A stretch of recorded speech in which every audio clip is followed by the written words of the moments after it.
आनन्दरूपे निजबोधरूपे ब्रह्मस्वरूपे श्रुतिमूर्तिरूपे शशाङ्करूपे रमणीयरूपे श्रीरङ्गरूपे रमतां मनो मे।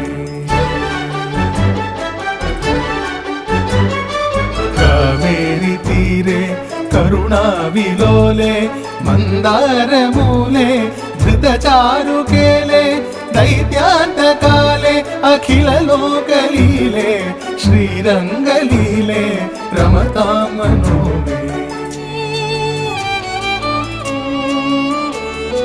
लक्ष्मीनिवासे जगतां निवासे हृत्पद्मवासे रविबिम्बवासे कृपानिवासे गुणवृन्दवासे श्रीरङ्गवासे रमतां